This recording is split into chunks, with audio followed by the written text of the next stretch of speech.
Iowa Live. From the Carl Chevrolet Studios in West Des Moines, welcome to Iowa Live. I am Lou, and it is time to visit with Kim Baer to give you some advice about something that we hope we don't get involved with, but you know something, Kim?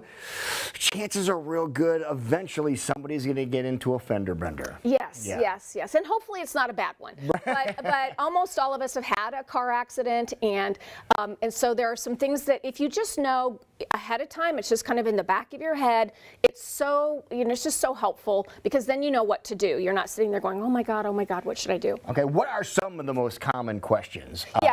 So some of the most common questions is what kind of claim can I make? And obviously, you're going to have, claim for medical bills, past and future. You're going to have a claim for your pain and suffering.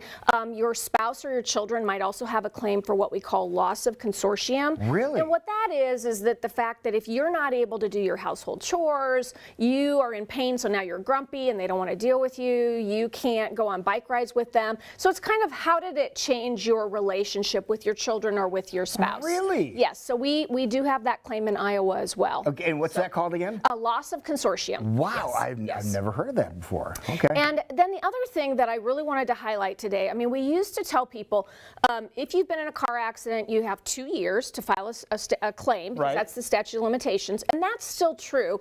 But I think that gave people a false sense of I can just wait. And so a couple of things that come up right away that we just want to make sure people know about. One is, we now have cameras everywhere. Yes, we do. And most of those cameras only hold the film for a few days or a week. It just depends on where you are. And if you want to order that film, you need to do it right away, whether or not you're doing it or you have an attorney do it. Now, is this the state-run cameras or the city-run cameras? Yep, city-run cameras, state-run cameras, and that's why it kind of differs, accident site to accident site. And so sometimes, somebody will call us and it's too late. Maybe there's a dispute about how the accident happened and we can't get the camera. Now, is this something where if you have an accident, would they be able to call you to find out, if they have a camera in the area? Sure. And they're just about everywhere. They're certainly up and down the interstate. And my recollection is along the interstate, that camera footage is kept much longer. Okay. But, in the different cities and towns, they don't have the ability to just store that stuff forever. So you can hire an attorney to do it, or you can do it on your own. But you just need to be aware that pretty much afterwards, give a call and see if you can get a copy of whatever the tape is. All right. So again, something to keep in mind in case that does happen. Put that little checklist there. Now let's talk about MedPay. Yes, MedPay. So I know when I come on the show, a lot of times it sounds like I'm selling insurance.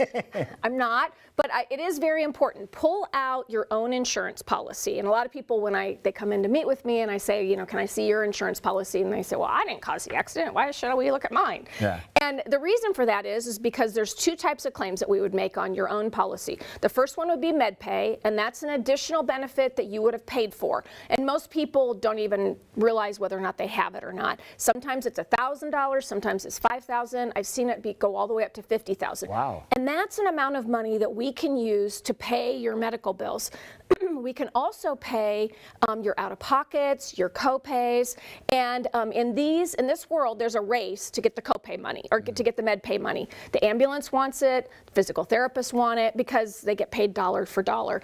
And so what you really need to know is that we would want to make a claim for that MedPay right away. And what we typically do, as soon as somebody comes into our office, we send a letter to your insurance company and say, do not release any of the MedPay funds, because we want to use it to help you, not necessarily to pay the ambulance the full rate or pay the physical therapist the full rate or the doctor the full rate, because all of those bills we'd like to have go through health insurance. Got it. And that's important too. Yes. That's the other thing. That's another misconception.